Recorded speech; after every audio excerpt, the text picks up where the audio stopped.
Chaque pays a un nom.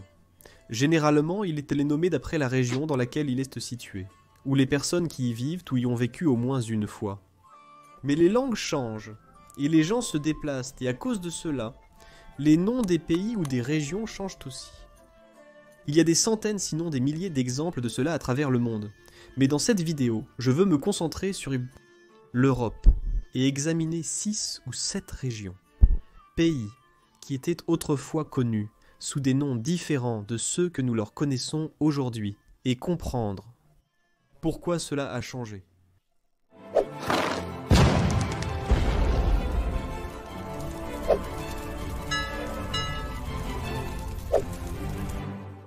Maintenant, avant de vous dire les 7 que nous allons examiner, je dois préciser qu'ils entrent dans différentes catégories. La plupart des pays que nous avons aujourd'hui sont récents, et bien qu'ils aient de longues histoires au cours desquelles ils avaient des noms différents, le titre de la vidéo peut être un peu trompeur à cet égard. Ce ne sont pas nécessairement des pays qui ont existé continuellement tout au long de l'histoire, et qui à un moment donné ont pensé à changer de nom. Cela existe aussi, comme la Birmanie devenant le Myanmar ou le Dahomey le Bénin. Mais dans cette vidéo, nous nous concentrons davantage sur les prédécesseurs historiques des pays européens, dans leur même région ou sur les régions elles-mêmes, et nous comparons leurs noms aux noms des pays d'aujourd'hui. Alors assez avec cet avertissement. Explorons l'utilisation et la signification de la Bohème, sa transition vers la Tchéquie, et la signification de ce dernier terme. Je vais utiliser ce format pour tous ces exemples. Le nom Bohème remonte à la tribu celtique des Bois, qui habitèrent la région pendant l'Antiquité. Les Romains ont adopté ce nom comme Boiohaimum, signifiant la maison du garçon. Plus tard, le nom a fait spécifiquement référence à la partie occidentale de la Tchéquie moderne, avec l'établissement du royaume de Bohême, un royaume majeur en Europe centrale pendant l'époque médiévale, jouant un rôle particulièrement important au sein du Saint-Empire romain. Il avait aussi un très cool blason de lion et un drapeau assez cool aussi.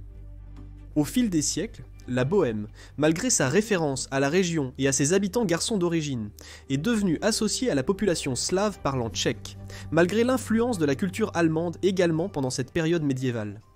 La Bohème est alors devenue une partie de l'empire des Habsbourg et de l'Autriche-Hongrie, mais ils ont également étendu leur influence à l'est, incorporant les régions de Moravie et de Silésie, et ainsi une identité plus unie a commencé à exister entre ces trois régions, s'unissant autour de la nationalité tchèque. La transition vers la Tchéquie est donc enracinée dans le désir d'un nom unifié représentant toutes les terres historiques du peuple tchèque, la Bohème, la Moravie et la Silésie. Le terme Tchéquie est apparu pour la première fois en latin au XVIe siècle et est devenu populaire dans les travaux universitaires et littéraires au XVIIe et XVIIIe siècle. Cependant, il n'a été largement adopté en anglais qu'au XIXe siècle. Après l'effondrement de l'Autriche-Hongrie, la Tchécoslovaquie est née, unissant la Bohème, la Moravie, la Silésie, mais aussi la Slovaquie, et dont après la dissolution de la Tchécoslovaquie en 1993. La Tchéquie a été réintroduite comme une abréviation pour la République tchèque, qui a uni les trois régions originales, bien que le nom n'ait obtenu une reconnaissance officielle qu'en 2016, pour se harmoniser avec les conventions internationales de dénomination. Et donc, ce qui était autrefois la Bohème est devenu la Tchéquie, avec l'ajout de la Moravie et de la Silésie. Et ils ont choisi ce nom en raison du développement au fil du temps d'une nationalité tchèque unie. Maintenant, beaucoup de ces anciens noms proviennent du latin ou d'une autre ancienne langue européenne qui était parlée par les tribus autochtones de l'époque. Ensuite, comment la Roumanie était autrefois appelée Dacie. Une marque de voiture roumaine utilise toujours ce nom aujourd'hui. Dacie fait référence à la terre des Daces, une origine similaire à la Bohème.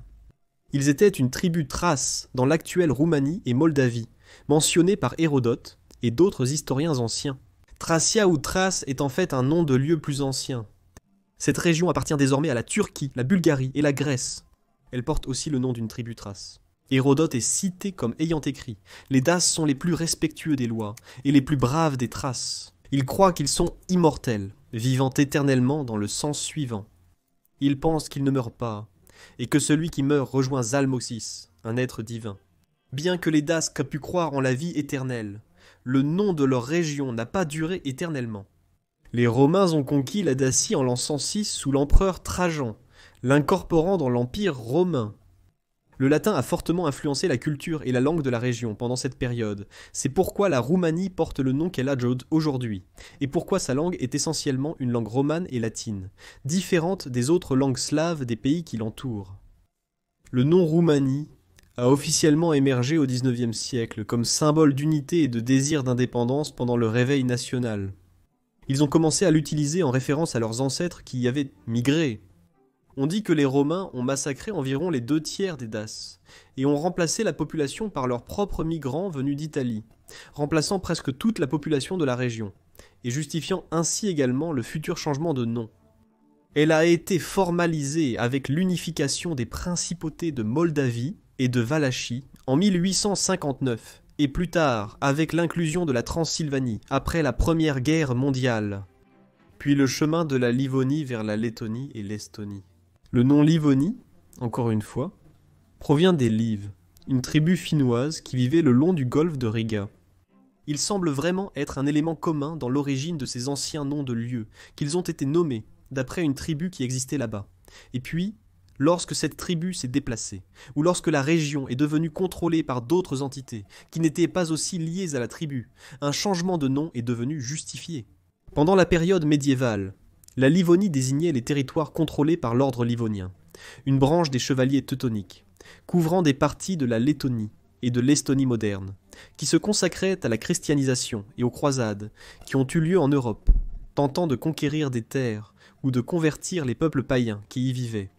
Son nom formel était en fait Techa Mariana, que nous pouvons aussi considérer comme un ancien nom abandonné pour la région, nommé comme terre de Dame Marie, en raison de la nature religieuse de l'ordre livonien.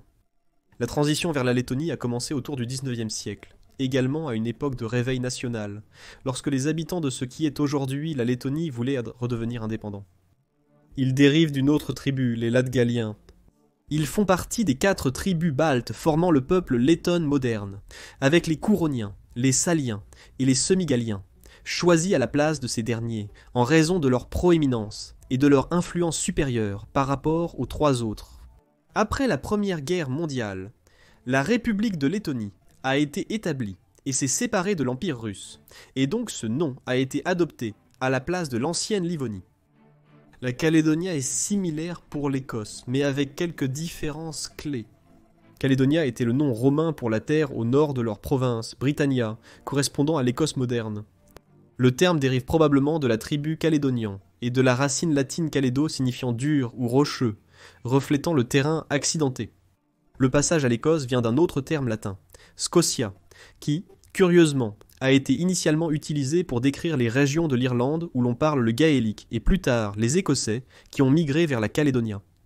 Au Moyen-Âge, l'Écosse était fermement établie comme le nom du royaume du Nord. Le lien étymologique souligne l'intégration de la culture gaélique avec les traditions locales. Et un autre cas intéressant est la Ruthénie. Au début, j'ai mentionné que beaucoup de gens l'associaient à l'ancien nom de l'Ukraine. Mais en réalité, c'est l'ancien nom d'une région spécifique, qui englobe beaucoup de pays actuels.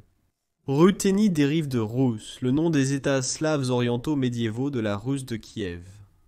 C'était un terme utilisé pour désigner les peuples slaves orientaux et orthodoxes du Grand-Duché de Lituanie, du Royaume de Pologne, plus tard de la République des Deux Nations, de certaines parties de l'Autriche-Hongrie, mais principalement pour les personnes qui vivaient dans ce qui est maintenant l'Ukraine et parfois la Biélorussie, et aussi la Russie.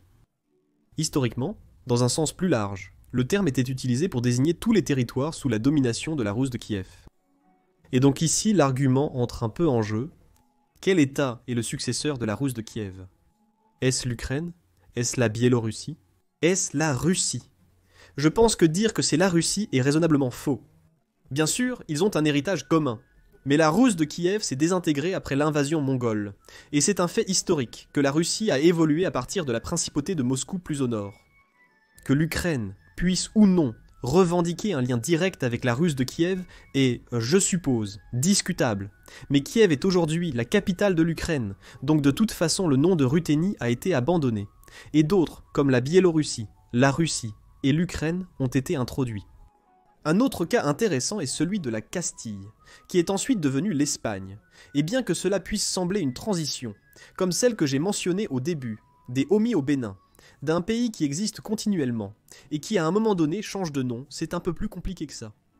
La Castille fait référence à un royaume médiéval de la péninsule ibérique, tirant son nom du latin castella, signifiant forteresse, en raison de ses nombreux châteaux. Elle a joué un rôle central dans la Reconquista, et plus tard dans l'unification de l'Espagne, ce qui, je pense, pourrait nous permettre de revendiquer un changement direct. L'union dynastique de la Castille et de l'Aragon en 1469, lorsque Ferdinand II épouse un Sabel, conduira finalement à la création formelle de l'Espagne en tant qu'entité unique en 1516, lorsque leur petit-fils Charles V assume les deux trônes. Et puis le nom est devenu de plus en plus utilisé au fil du temps. Le nom Espagne provient du latin Hispania, que les Romains utilisaient pour toute la péninsule, y compris ce qui est aujourd'hui le Portugal. Donc le nom Espagne a toujours été un peu présent. Il est juste devenu courant de l'utiliser pour le pays à un moment précis, laissant derrière lui la Castille. Et enfin la région de l'Illyrie, ou comme vous pouvez la connaître aujourd'hui, la Croatie, bien que là encore, la région englobait d'autres pays qui existent maintenant sous un nom différent. Illyrie était le nom donné par les Grecs et les Romains aux Balkans occidentaux en général, habités par les tribus illydiennes. Les Romains ont en fait établi la province d'Illyricum au sein de leur empire après leur conquête au IIe siècle avant JC. Le territoire a ensuite été gouverné par les Byzantins et les Ottomans. Et le nom Illyrie disparaît seulement des archives historiques après l'expansion ottomane dans les Balkans, vers le XVe siècle.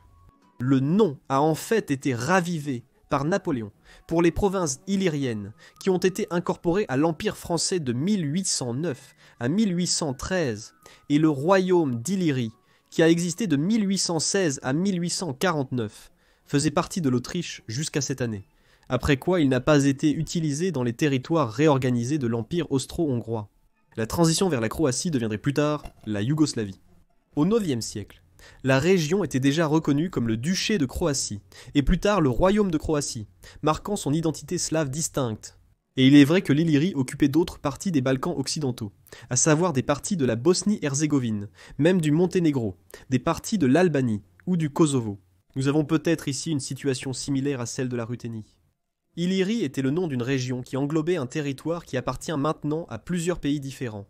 Mais indépendamment de ce fait, c'est un ancien nom qui a été utilisé pour une région, même un royaume, et qui a ensuite été complètement abandonné et remplacé par d'autres que nous connaissons aujourd'hui.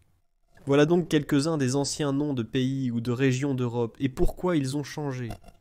Comprendre pourquoi ils ont été d'abord mis en place, ce qu'ils signifiaient, pourquoi ils ont été utilisés, et pourquoi ils sont tombés en désuétude avec les gens qui y vivaient, qui partaient, ou de nouvelles personnes qui arrivaient, faisant place aux noms de pays ou de régions que nous connaissons aujourd'hui. Quels autres anciens noms connaissez-vous, qui sont intéressants et qui ont été abandonnés soit en Europe, soit ailleurs dans le monde? Faites-le moi savoir dans les commentaires. Aussi, un grand merci à mes mécènes pour leur soutien direct sur Patreon. Pour accéder à du contenu supplémentaire, participer à la création de vidéos ou aider la chaîne, assurez-vous de vous y inscrire également. Quoi qu'il en soit, merci à tous de regarder cette vidéo. Abonnez-vous pour ne rien manquer des prochaines vidéos. On se revoit bientôt pour plus de culture générale.